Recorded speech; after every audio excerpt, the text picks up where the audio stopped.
Hola gente, ¿cómo andan? De nuevo aquí. Bueno, vamos a explicar el nuevo capítulo de esta serie que ya se está acabando. No sé si va a dar para uno o para dos capítulos. Lo vemos en el tiempo que tardemos en grabarlo. Antes que nada, desearles que hayan pasado unas felices fiestas, unas buenas navidades y que este año que ha empezado nuevo sea un año que haya empezado bien y que su año sea mucho mejor que el anterior. Dicho esto, empezamos a explicaros que estábamos en el Parque Nacional de Tapoa, dirección a Burkina Faso, para entrar. En aquellos días, Burkina no se llamaba así, se llamaba Alto Volta. Era un país con un presidente autocrático que había nacido de unas elecciones fraudulentas. Estamos hablando del año 83 o 84. Justo cuando nosotros entramos se había producido un golpe de Estado y el país hecho un golpe de Estado militar y había una junta militar que mandaba el país. Bueno, nosotros de todo esto no nos enteramos, lógicamente, porque estábamos en pleno viaje y no poníamos televisión, no teníamos radio, no teníamos móviles, no teníamos nada, estábamos incomunicados. Y entonces, bueno, cuando entramos, nosotros llevábamos un visado de entrada en el que expedían un visado de 15 días para poder traspasar el país en coche. Ponía la matrícula del coche, ponía nuestros nombres y también ponía el trayecto que íbamos a hacer y el tiempo que teníamos para hacerlo.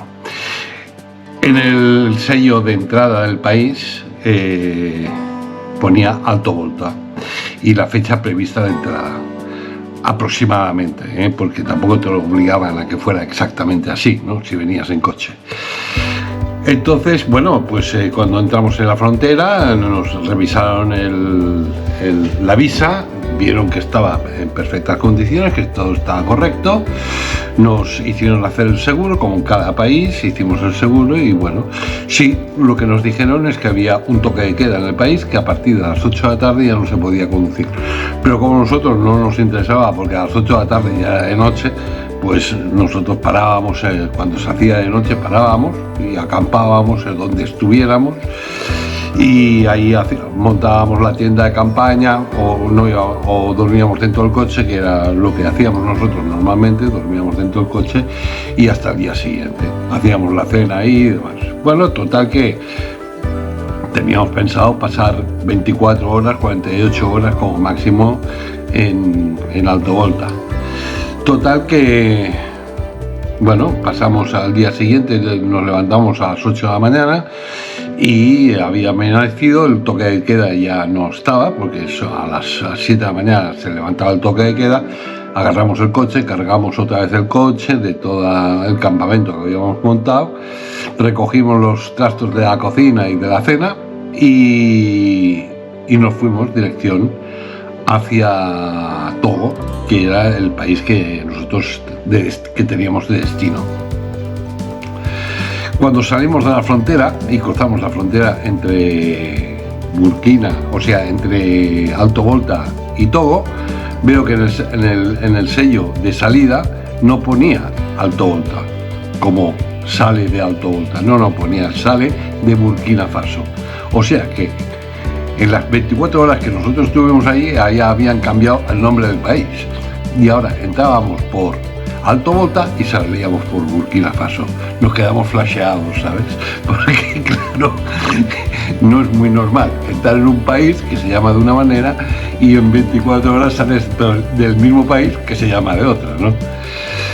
Y, claro, como tampoco teníamos mucha información, nos quedamos sorprendidísimos. Después fue cuando nos enteramos que lo que había pasado, que en esas 24 horas habían cambiado el nombre del país por el cambio de estado que habían hecho, ¿no? Y esa es la historia. Bueno, entramos en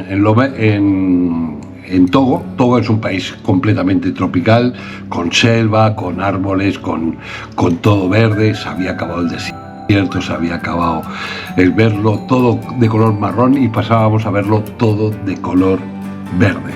Un verde intenso. Es como las selvas del Amazonas, pero más clara, no es tan tupida como el Amazonas, tan impenetrable. No, eso es una selva que se nota que es selva, ¿no? Pero es mucho más clara, mucho más abierta, ¿no? Ves más en la distancia, ¿no? A lo mejor puedes ver hasta 100 metros o 50 metros, ¿no? De distancia. En el Amazonas no, solo ves 10 metros y nada más, no ves nada más. Bueno, pues entramos allí y bajamos pues los 1000 kilómetros que puede tener de recorrido el país de norte a sur hasta llegar a las orillas del océano Atlántico, donde cambiamos el paisaje verde por uno azul del Atlántico. Y bueno, llegamos a la ciudad de Lomé, una ciudad encantadora, preciosa, un país maravilloso. Recomiendo encarecidamente que vaya cualquiera que tenga la oportunidad de verlo, porque vale la pena. Tiene un paseo marítimo, una costanera preciosa, llena de palmeras, con cocos, con cocoteros, con el mar enfrente tuyo, todo de hoteles que no son de gran lujo, pero son hoteles que al lado del mar, que puedes disfrutar del paisaje, del mar, de la brisa marina y demás. A mí me pareció una cosa muy bonita y un paisaje precioso, sobre todo porque llevábamos casi 30 días de viajar por el desierto, ¿no? Y entonces, claro, al cabo de 15 días o 10 días de dejar el desierto, ver el agua, que esa cantidad de agua, bueno, pues te da una sensación de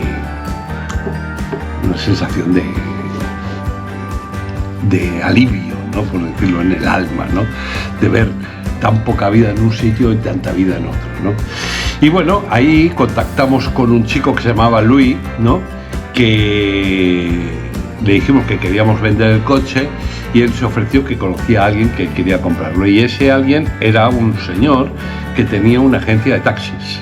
Y entonces quedamos que al día siguiente se lo llevaríamos y él nos daría el dinero, que era la venta del coche, la cantidad, el monto de la venta era 3 veces superior al monto que costó el coche con la preparación y todo. O sea, contando el taller, el dinero que nos gastamos en el taller para preparar el coche. O sea que nos daba para pagar los gastos del viaje, pagar el billete de vuelta a Barcelona, y aún quedaba un resto de monto de dinero que era y servía para comprar un coche nuevo, un nuevo coche que quisiéramos para volver a hacer otro viaje. O sea que recuperamos el dinero invertido en el coche, recuperamos el dinero invertido en el viaje y financiábamos el viaje de vuelta. Y quedaba la misma cantidad de dinero que habíamos gastado en la compra del coche. O sea que con este monto de dinero, pues así lo hicimos. Quedamos al día siguiente. Entonces Luis, el chico este, nos dice al día siguiente, viene a las 8 de la mañana al hotel, nos despierta y dice: vamos a lavar el coche, vamos a dejarlo presentable para que este señor no lo rebaje, tal y cual. Claro, él tenía una comisión que habíamos quedado, no me acuerdo de cuánto, pero era poquita cosa. Y dijimos: vale, pues vamos a lavar el coche. Y había dentro del hotel, dentro del recinto del hotel, había un sitio para lavar el coche con una manguera y demás, ¿no?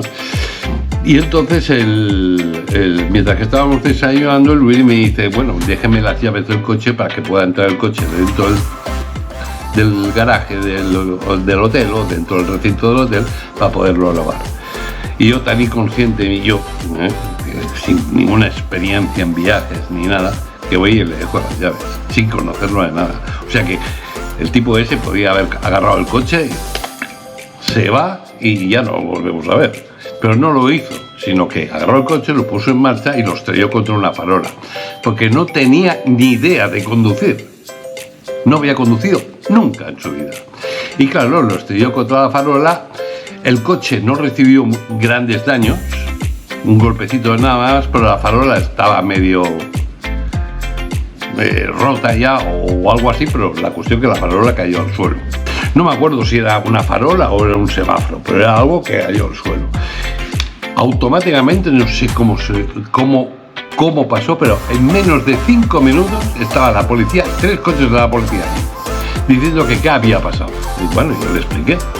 Mire, teníamos el coche aquí aparcado, un señor, el chico se ofreció en lavarlo, porque lo íbamos a vender, y lo puso en marcha y lo estrelló contra el semáforo. Pero el chico ya no estaba. Había agarrado y se había ido por piernas. Total que, bueno, tuvimos que ir a la comisaría, el coche precintado, nosotros en la comisaría detenidos, a ver que si teníamos todos los papeles en regla, etc. Bueno, gracias a Dios teníamos todo el seguro, teníamos los papeles, los teníamos todos. La propia policía dijo que, bueno, que poníamos que había sido yo, porque así no había problemas con el seguro, y bueno, se solucionó, y eso del mediodía ya estábamos en la calle. Bueno, con un susto que íbamos dentro, claro, porque imagínate, aquello ya agarraba visos de tren de medianoche, ¿no? Que es una película que de la época, ¿no? En el que a un tipo lo agarra en el tercer mundo y, bueno, por drogas y todo eso, y bueno, una película impactante. Bueno, pues yo ya veía las escenas de la película, me las veía en mi propia carne ahí entre barrotes y demás, y además en un país extranjero, vaya, que no es el tuyo y que no estás en tu continente y que, bueno, la cosa es heavy. Bueno, total, que se solucionó, nos pagó el tipo el coche, y con el dinero que nos agarró fuimos directamente a la agencia de viajes a comprar los billetes de vuelta y demás. Y ahí compramos un billete que nos llegaba de Lomé, que es la capital de Togo, a Lagos, que es la capital de Nigeria, y ahí hacíamos transbordo de Nigeria, aire nigeriano, o sea, la compañía de aviones de Nigeria, nos volvíamos hasta París, y de París agarraríamos un autobús y nos llevaría a Barcelona. Bueno, y así lo hicimos. Al día siguiente agarramos el avión que nos llevó a Nigeria, Lagos. Bueno, Nigeria, o sea, tiene sus peculiaridades. No es un país de influencia francófona, de cultura inglesa, ¿no? Fue ocupado por Inglaterra en sus días, su idioma oficial es el inglés. Bueno, teníamos dificultades con el idioma, no nos entendíamos muy bien, y total que cuando llegamos al aeropuerto lo cerraron porque había un problema entre político y de overbooking y de todo. Total que no podíamos salir del aeropuerto. Estábamos en la zona internacional, nos pasamos ahí 3 días sin poder salir. Bueno, no había restaurante, no había nada, no había comida, no había nada. Claro, cuando llevábamos un cierto tiempo ahí, yo le dije a Manuel: oye, Manuel, vamos a hablar con la policía para que nos haga un visado, aunque sea provisional, para poder ir a comer algo, o ir al lavabo, o yo qué sé, cosas así, ¿no? Y Manuel me decía: no vayamos a la policía, porque aquí la policía es heavy, es un problema, tal y cual. Total, estábamos diciendo esto cuando al final lo convencí para que fuimos, explicamos nuestro caso, que estábamos varados ahí, que teníamos hambre y que queríamos ir al restaurante a comer algo, que nos hicieron un pase provisional. Y nos agarraron los pasaportes y se quedaron con los pasaportes. y nos quedamos sin pasaportes, así mismo. ¿Y ahora qué hacemos? ¿Ahora qué hacemos? ¿Ahora qué hacemos? Bueno, total, que fuimos otra vez a la policía a ver, devuélvanos los pasaportes porque no queremos ir del país y demás. Y nos dijo, sí, no hay problema, les vamos a hacer un visado provisional, pero son 500 euros por persona. Te guste o no te guste. Si no lo pagas, te quedas sin pasaportes. Así mismo. Y bueno, al final estuvimos regateando con ellos, que no teníamos tanto dinero, que éramos pobres, que nosotros éramos viajeros que íbamos a pie, que no teníamos dinero, tal y cual. Y bueno, nos lo rebajaron un poquito, pero bueno, el sablazo fue el que fue. Pudimos volver. Al día siguiente pudimos agarrar un vuelo que nos llevaba a París. Lo hicimos a través de la compañía de Air Nigeria, en el que un